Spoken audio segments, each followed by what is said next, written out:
This is a part 2 video to my previous one explaining my stance on why a Catholic monarchy is the best form of government. I spent almost all of that video expressing that opinion from the stance that a country and government without God at its center is simply an empty shell and will morally rot eventually.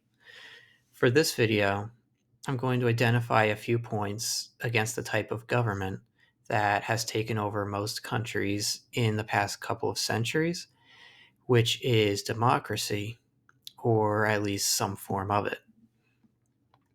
Before I get to that, I think it would be fair to say something nice about it, because, it's not all that bad, because there are certain advantages to a freedom-based structure. One major advantage that a system like the one we have in America has is the financial freedom. While it's not as easy as it had been in the past, simply put, it is still very easy to make a comfortable living, as long as you're willing to work. I won't mention the particular people who are on welfare, who have no desire to work for their living, so are just living on welfare permanently, because that's more of a socialist construct and doesn't really comply with a capitalist system. But capitalism does allow for a cozy living where practically anything we could dream of needing is a simple drive to the store.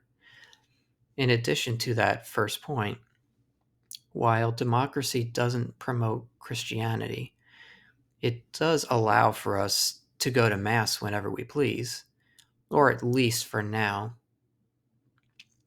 It hasn't gotten to a point where the state has illegalized churches, except for that brief moment during the pandemic when most churches, except for the SSPX, shut down for a while because, avoiding getting a cold is more important than fulfilling your Sunday obligation and receiving the Son of God. So, kind of similar, to how all of the priests during the Black Plague hid away and refused giving the sacraments to the sick. Oh, wait, that didn't happen. They actually risked their lives for that. Anyway, okay, I got slightly sidetracked, but I just want you to know that I'm not totally rigid. And I don't think that nothing good can come from a democracy. There are good things about it, but for this length of video, I will need to move on to the next section because I just don't have enough time to point out everything good about it. Okay, so I'll be making 3 specific points that prove the fatal flaws of a democratic society. Just as a disclaimer, I'll be stating these points with the American model of democracy in mind. So first, the fact that everyone over the age of 18 can vote, and every vote counts exactly the same. It sounds fair, but I really don't believe every person should be given the exact same privilege. For instance, someone who is a great, hardworking person, they own land and are involved with their community, and have always treated everyone with respect and honesty. That person has the same vote as a lazy bum lounging around, doesn't work, and treats everyone around him like trash. I think if we're going to give this privilege to people, it has to be earned in some way. Now, obviously, it's difficult to decide who's a good person and who isn't, and frankly, impossible to gauge on a high scale. There needs to be some kind of standard to who can vote, like being a landowner, for example, because you actually own a piece of this country, and so you have something at stake. I'm not speaking from a better than you position either. In fact, many of the qualifications I think should be in place to gain the right to vote, I wouldn't even be eligible for, but I would work towards it. I am right now because they're normal, responsible things to strive towards. Second, and this was a point that Dr. Taylor Marshall stated in one of his videos. I recommend you listen to his channel. But it was the fact that a system where the leaders have to campaign for their positions is just flat out impractical. Think about how much time they spend campaigning either to gain office or to remain there. Add on top of that how many people who are unqualified, who are then using the rest of the time having to try to figure out how to do their job. So suddenly there's very little time to actually do their job. There is way too much money spent on campaigns when it could be put to better uses. Also, in many instances, you just end up with power hungry individuals who want to be famous and feel important.